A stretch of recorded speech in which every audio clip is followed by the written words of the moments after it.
हरिओम प्रिय दर्शकों, यदि आपकी मिथुन राशि या मिथुन लग्न है तो इस वीडियो को बहुत ध्यान से देखिएगा, समझिएगा। इस वीडियो में हम समझने वाले हैं मंगल राशि परिवर्तन प्रभाव को। ग्रहों में सेनापति पद का इनको प्राप्त है। सेनापति ये कहे जाते हैं ग्रहों में। सेनापति का ये जो पद प्राप्त है ये बहुत ही महत्वपूर्ण पद होता है, जिससे संपूर्ण सुरक्षा की जिम्मेदारी इन्हीं के पास होती है। और मंगल की स्तुति का प्रभाव सेनापति के रूप में हर जगह दिखता है, क्योंकि मंगल से प्रभावित लोग जिनकी कुंडली में मंगल बहुत अच्छी स्थिति में होते हैं उनके अंदर लीडरशिप क्वालिटी देखने को मिलती है। और सेनापति जैसे सेनापति लीडर का काम करता, उसी तरह मंगल से प्रभावित लोग भी लीडरशिप क्वालिटी के साथ हर एक काम को करते हैं। इनके जीवन में ये बड़े बड़े निर्णय ले लेते हैं, और इसीलिए मंगल की कैसी क्या स्थिति है इसका प्रभाव संपूर्ण मानव जाति पर पड़ता है। अब देखा जाए तो हमने चर्चा पहले की थी जब मंगल नीच अवस्था में थे, और आपने देखा कि मंगल जब दोबारा से नीच अवस्था में पूर्ण रूप से आए तो फिर युद्ध की स्थिति बनी भारत और पाकिस्तान की, जो कि सभी को पता है कि भैया ये भारत है और शेर है, ऐसा वैसा भारत नहीं, शेर है। अब ये जो युद्ध विराम हुआ है तो ये वो वाली कहावत है कि भैया जब शेर हमला करता है तो थोड़ा सा दो पैर पीछे लेता है। तो अभी ये जो युद्ध विराम कुछ समय के लिए हुआ है तो ये अब आप ज़रा सोचिए, जो गोला बारूद से युद्ध होता है और जो अब भारत करने की तैयारी कर रहा है, जिसके लिए समय लगेगा। और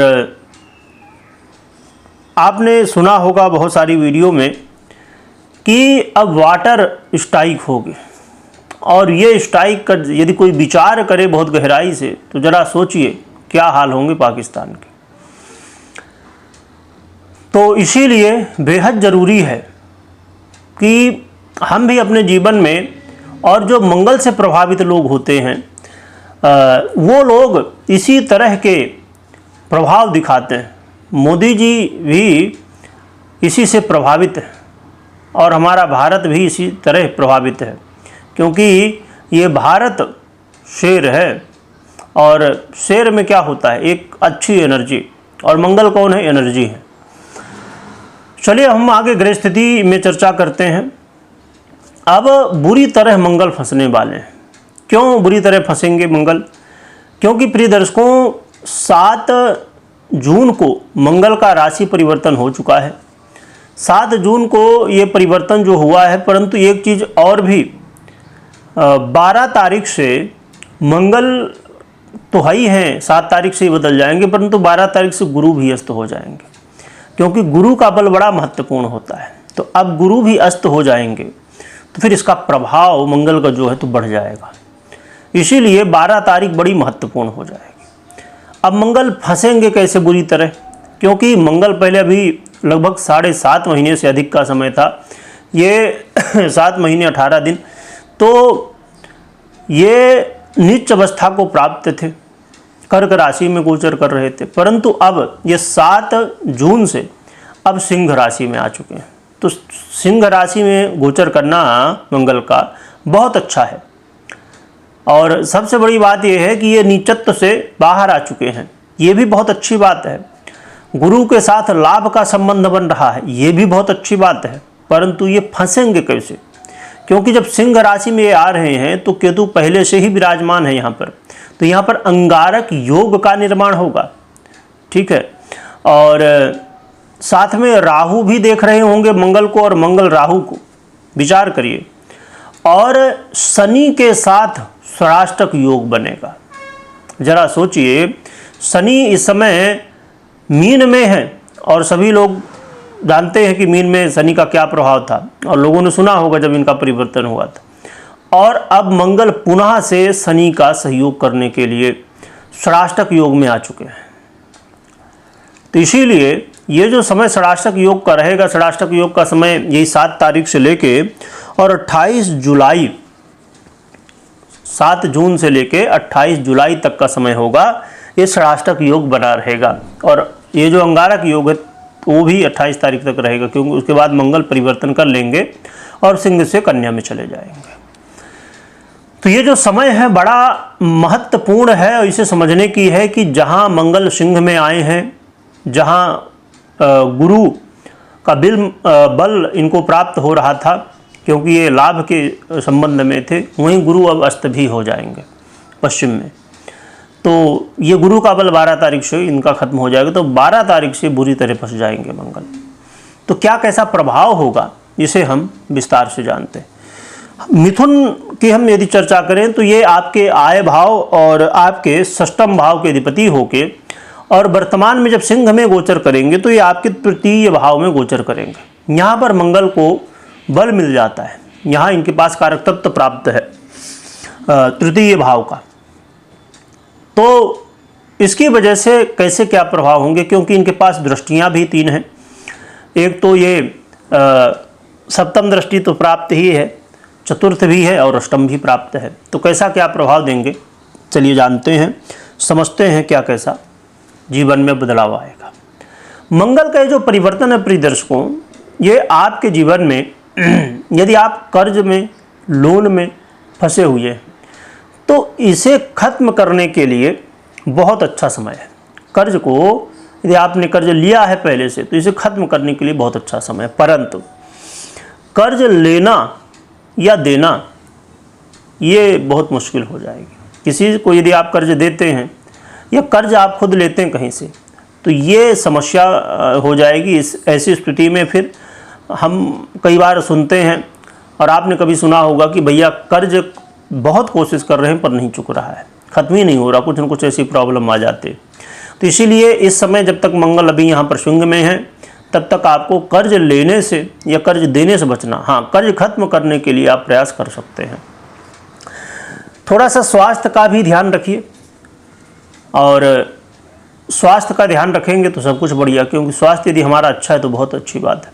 और जब यहाँ तीसरे भाव में गोचर करेंगे तो जो लोग सोशल मीडिया वगैरह से जुड़े हैं, सोशल मीडिया या डेटा वाला काम है ना, कैलकुलेशन वाला आपका काम है, तो इसके लिए बहुत अच्छा समय है, क्योंकि मंगल आपके कर्म भाव को भी प्रभावित करेंगे। तो डेटा एनालिसिस इन सब चीज़ों के लिए और कैलकुलेशन वाली चीज़ें जो हैं, मैथमेटिक जिसमें है बहुत ज़्यादा, तो ऐसे में मंगल बड़ा अच्छा प्रभाव देंगे। और यहाँ पर ये विचारणीय तथ्य जरूर रहेगा कि ओहापोह की स्थिति जरूर बनेगी, यानी कि कन्फ्यूजन, भैया ये करें कि वो करें कि वो करें, क्योंकि ये मंगल का एक कारक तत्व भाव है और स्वयं मंगल होंगे, केतु भी होंगे, राहु का भी प्रभाव, राहु जो कि भ्रमित कर देते हैं, तो राहु का भी प्रभाव होगा। तो भ्रम की स्थितियाँ बहुत पैदा होंगी।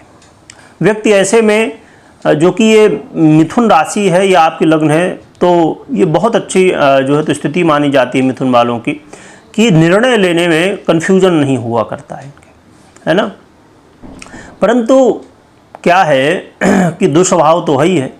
दुस्वभाव होने की वजह से ऑलरेडी, क्योंकि मिथुन राशि वाले बुद्धिमान होते हैं इसलिए निर्णय इनको लेना उतना कठिन नहीं, पर दुस्वभाव राशि है, वो ऊपर से मंगल आ गए, वो भी तीसरे भाव में, तो ऐसे में ओहापोह वाली स्थिति बन जाती है। तो आपको धैर्य के साथ, जल्दबाजी नहीं करनी है, खूब सोच समझ के, है ना, और इसके बाद जो है तो आपको निर्णय लेना है। इसके अलावा भाई बंधुओं के साथ थोड़ा सा कई बार, है ना, अनबन की स्थितियां बन सकती हैं, वाद विवाद हो सकता है। तो इसमें आप थोड़ा सतर्क रहिए, या आप किसी के साथ वर्क कर रहे हैं या आपके कार्य क्षेत्र में या जहाँ भी, तो यानी कि लोगों के साथ थोड़ा सा आप अपने संबंध अच्छे रखिए, खासकर भाई बंधुओं के साथ, तो ये आपके लिए अच्छा रहेगा। और बड़ी अच्छी बात है, भाग्य की वृद्धि भी मंगल करवाएंगे, और यात्रा करने का आपको मौका भी मिलने वाला है। कई बार धार्मिक यात्रा करने का भी मौका मिलेगा, परंतु उसमें थोड़ी तकलीफ़ें भी होंगी, तो आपको उस हिसाब से प्लानिंग करना है कि यात्रा हो परंतु उसमें कोई प्रॉब्लम ना आने पाए। सब तैयारी पहले से बढ़िया अच्छे से करके रखिए, क्योंकि इसमें यही होगा, तैयारी आप बराबर कर नहीं पाएंगे जल्दी जल्दी में, और फिर कहते हैं ना लास्ट में भैया करेंगे, फिर ये करेंगे, अभी तो समय है, उस चक्कर में पता चला कि तैयारी नहीं हो पाए। तो तैयारी बहुत अच्छे से करके रखिए जिससे कोई दिक्कत ना हो। जो विद्यार्थी हैं, स्टूडेंट हैं, उनके लिए अच्छी स्थिति मानी जाएगी। विद्यार्थियों के लिए ठीक ठाक है, बस वही बात है, कन्फ्यूजन में नहीं आना है। और यहाँ पर देखा जाए तो व्यापारियों के लिए चीज़ें बढ़िया हैं, व्यापारियों को लाभ मिलता हुआ दिखाई देगा। और शत्रु बाधा से यदि आप परेशान थे बहुत ज़्यादा, तो शत्रु बाधा में अब धीरे धीरे कमी आएगी। और यहाँ पर ये ध्यान रखना कि आपको कई बार ऐसा आप करेंगे कि जल्दी में कुछ भी बोल जाएंगे, मुंह में भैया ताला बंद कर लो तो अच्छा है, क्योंकि जोश में आप आएंगे, जोश में व्यक्ति होश गंवा बैठता है और कुछ बोल जाता है, कुछ गलतियाँ कर जाता है, तो इसमें दिक्कतें होती हैं। कार्य क्षेत्र को लेकर अच्छी चीज़ें हैं, कार्य क्षेत्र में लाभ भी होगा, परंतु मैंने पहले बताया कि सहकर्मियों के साथ अच्छे से अपना रिलेशन बना के रखना है। और सरकारी क्षेत्र से जुड़े हुए कामों में भी सफलताएं मिलेंगी। तो मंगल का ये जो परिवर्तन है कुछ ऐसे प्रभाव देने वाला होगा। और सबसे बड़ी बात यह है कि मंगल ऐसी स्थिति में यदि बहुत अच्छी स्थिति में आपकी पर्सनल कुंडली में हो तो फिर कई बार अच्छे प्रभाव भी दे जाते हैं, क्योंकि उनको कारक तत्व प्राप्त होता है, जिसकी वजह से कई बार बहुत अच्छे परिणाम देते हैं। और मैं हमेशा कहा करता हूं कि प्रिय दर्शकों, कभी भी कोई भी निर्णय लेना है तो पर्सनल कुंडली को एक बार चेक करिए, उसके बाद ही निर्णय लीजिए। और यदि आपको कुंडली चेक करना है तो उसकी जानकारी होनी चाहिए, तो ज्योतिष सीखना चाहिए, तो उसके लिए आपको डिस्क्रिप्शन में एक लिंक मिलेगी जहाँ से आप हमारे दूसरे चैनल से जुड़ के और वहाँ पर ज्योतिष सीख सकते हैं। इसके अलावा यहाँ पर प्रिय दर्शकों बड़ी महत्वपूर्ण बात यह है कि उपाय क्या करना चाहिए। तो उपाय सबसे सरल है, उपाय तो बहुत सारे हैं, परंतु सबसे सरल ये है कि हनुमान जी की आराधना। हनुमान जी की आराधना करिए, हनुमान चालीसा का पाठ करिए, हनुमान जी के दर्शन करिए, तो ये बहुत बढ़िया है। जितनी हनुमान जी की आराधना करेंगे उतना ही बढ़िया। बाकी उपाय तो हज़ारों हैं, तो उनको तो ठीक है आपको करना है, व्यवस्था है। अब जैसे तांबे की चीज़ों का इस्तेमाल करना, जैसे पानी पी रहे हैं, है ना, तो इस्तेमाल कर सकते हैं। या बहुत लोग कड़ा पहनते हैं जिनको, तो वो लोग कड़ा पहन सकते हैं तांबे के, तो ये भी चीज़ें हुआ करते हैं। जैसे आजकल बॉटल ही आते हैं तांबे के, उसमें लोग पानी पीते, उसको पिएं तो बढ़िया है। या हनुमान जी का सिंदूर जो है जब दर्शन करें तो वो लगाएं अपने मस्तक में। तो उपाय और भी कर सकते हैं, परंतु सबसे सरल और सबसे प्रभावी उपाय है हनुमान जी की आराधना, तो ये करें। और यहाँ पर महत्वपूर्ण बात ये ध्यान जरूर रखिए कि आपको धैर्य नहीं खोना है। यदि आपने इस चीज़ को समझ लिया तो बाकी चीज़ें, ये सबसे बड़ा उपाय हो जाएगा आपके लिए, कि धैर्य यदि आप नहीं खोएंगे तो सब चीज़ें संभल सकती हैं। वीडियो देखने के लिए बहुत बहुत धन्यवाद।